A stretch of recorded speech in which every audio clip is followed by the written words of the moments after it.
Hey everyone, welcome to another installment of Harry Potter Theory.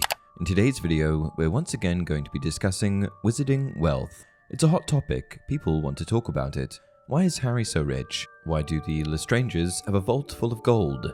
Who is the richest family? These are all questions I've answered in the past. However, what I've never properly answered is how the Malfoy family were able to amass their wealth. The wizarding world has an economy just like our own, with mediums of exchange and a system of finance. And they also, of course, have their own wizarding money, coming in many different forms, including galleons, sickles, and knuts. Galleons are the largest form of currency, equivalent to about 17 sickles or 493 knuts.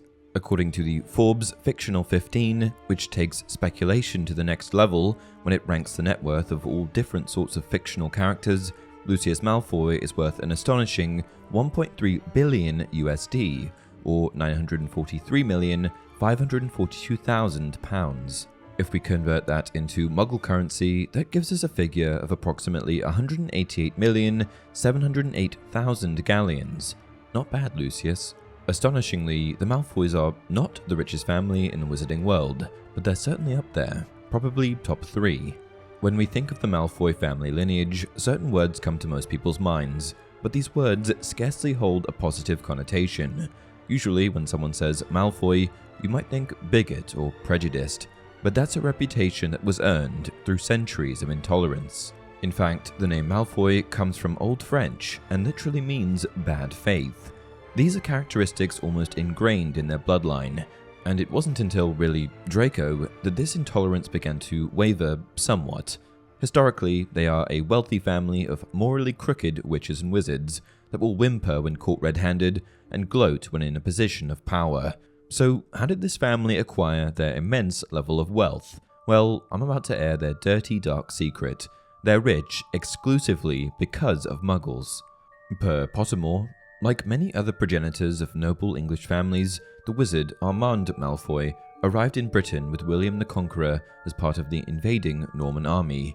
Having rendered unknown, shady, and almost certainly magical services to King William I, Malfoy was given a prime piece of land in Wiltshire, seized from local landowners, upon which his descendants have lived for 10 consecutive centuries. Their wily ancestor Armand encapsulated many of the qualities that have distinguished the Malfoy family to the present day. The Malfoys have always had the reputation, hinted at by their not altogether complimentary surname, of being a slippery bunch, to be found courting power and riches wherever they might be found. In spite of their espousal of pure-blood values and their undoubtedly genuine belief in wizard superiority over Muggles, the Malfoys have never been above ingratiating themselves with the non-magical community when it suits them. The result is that they are one of the richest wizarding families in Britain, and it has been rumoured for many years, though never proven, that over the centuries the family has dabbled successfully in Muggle currency and assets. Over hundreds of years, they have managed to add to their lands in Wiltshire by annexing those of neighbouring Muggles, and the favour they carried with royalty added Muggle treasures and works of art to an ever-expanding collection. Isn't it horribly ironic that the Malfoys' wealth, of which they are so proud, stems from the very thing that they vow to hate so much? But the reality is, this hypocrisy has been going on for a very long time. In fact, one of the Malfoys' ancestors, who is arguably the most anti-muggle Malfoy, was a wizard named Brutus Malfoy, who once remarked that nothing is a surer sign of weak magic than a weakness for non-magical company. Well, what does that say about your bloodline then, Mr. Brutus? In fact, as it turns out, Brutus Malfoy, the man who sat on a pile of Muggle-provided money, was the editor of the anti-Muggle periodical Warlock at War. He assumed this position because he didn't want to just sit idly by hating Muggles, he wanted to spread the word, and he wanted to demonize anyone that would fraternize with Muggles or Muggle-borns. He even believed that witches and wizards who associated with Muggles were stupid and lacked magical talent, an entirely skewed perspective likely fabricated out of hate. In 1675, he said the following: "This we may state with certainty. Any wizard who shows fondness for the society of Muggles is of low intelligence, with magic so feeble and pitiful that he can only feel himself superior if surrounded by Muggle pigmen. Nothing is a surer sign of weak magic than a weakness for non-magical company."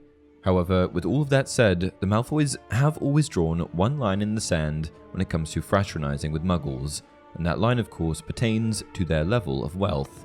Yes, Armand Malfoy, who served William the Conqueror, was given land in exchange for services, but that's not the only source of their wealth. The Malfoys also amassed paintings, gold, jewels, and all other kinds of valuable goods, all through fraternizing with wealthy Muggles. Historically, the Malfoys drew a sharp distinction between poor Muggles and those with wealth and authority.